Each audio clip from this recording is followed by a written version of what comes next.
This is Rural Roots Canada, and I'm Craig Lester, getting the STEM and Meat of Agriculture with the Advancing Women in Agriculture Conference in Niagara Falls, and I have Kevin Werner joining us today. He had a great speech that went on yesterday. Kevin, tell us a little bit about that speech. Well, the overall speech was really designed to give a snapshot of my life and experience with clinical depression and anxiety, and through that to help people recognize and understand some of the red flags to watch for with their families, friends, loved ones, and also to give people a sense of what is it like to get behind the mindset of someone that's experiencing mental illness, especially when they're in dark episodes and what have you. So really focused on that, focused on the fact that I had a great deal of huge support from my employer, TD Bank, when I did come out and explain that I was experiencing mental health issues.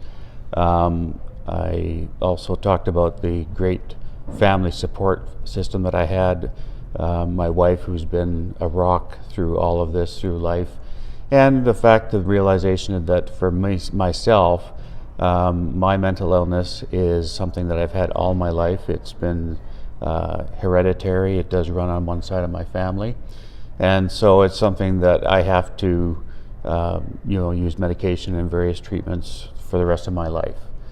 So I did also talk about, how to try and manage that to an extent on your own through cognitive behavioral therapy, as well as the fact that you do have to be patient when it comes to experimenting with different medications out there, because one size does not fit all.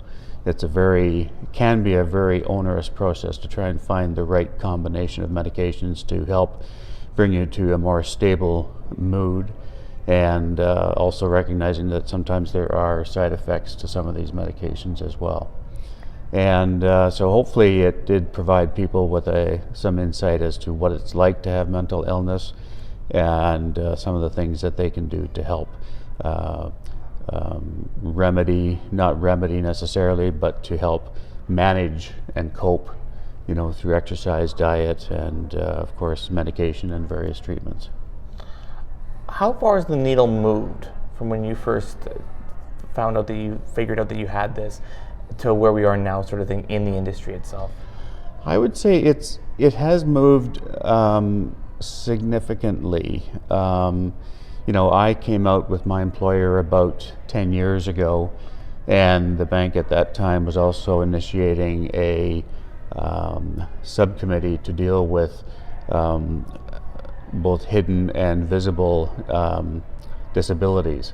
And I was asked by my boss to participate and be part of that committee, which we did focus on mental health. So I found within our organization there was a huge amount of focus at the senior executive level and all the way through the organization to help bring more education and understanding, to help destigmatize mental illness and create a more comfortable and safe atmosphere for employees to be able to come out and either talk confidentially to their supervisor or just come out in general, like I did, to the entire organization. So it has moved quite a bit, but there's a long ways to go. If you're talking to someone that is dealing with stuff and they're not sure why they're feeling down all the time, what would you tell them? I would tell them to seek medical assistance from their doctor and hopefully get a referral to a psychiatrist or psychologist, one of the two. Excellent, sort of thing. And I guess maybe just to relay on that exact same level, sort of thing, kind of the relief that you felt, sort of thing, when you did reach out for help, sort of thing. Yeah, when I did reach out, I was actually hospitalized at the time because I was fearful of harming myself. And I agonized over the prospects of letting my employer know what was going on, because I wasn't sure exactly what the reaction was going to be, and I felt that I was a bit of a failure to have to do that, but in fact that is not the case. It takes a lot of actual courage to come out and talk about it. And when I did talk to my boss about it, he said, there's no issues, you take whatever time you need to get well, and we're here to support you. And the other side of it too is when you do have a disability, whether it's hidden or visible, you don't want to be treated differently. And I wasn't treated differently, which was great. I wasn't given any lets or anything like that in terms of performance, and that's the way it should be. You know, you want to be treated fairly, but you want to be treated with respect, just like anyone else that doesn't have a disability. Awesome. Kevin, anything you would like to add on this that I haven't asked you?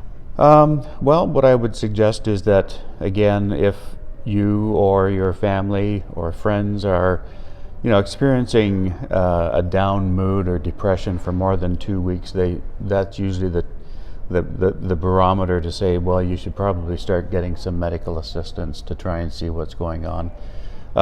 Some of it may be event driven, maybe the loss of a loved one or breakup in a marriage. So in those cases, sometimes depression will come and it will go over time. In other cases, it may be more hereditary and may need, more assistance along the way. So professional help is critical, and I would say that, if you are dealing with a loved one, friend or whoever, be patient. Try not to make the cure, because you're not in a position to do that. No different than heart disease or anything else. You need to seek medical help. Kevin, thanks so much for taking time to do this important conversation. My pleasure.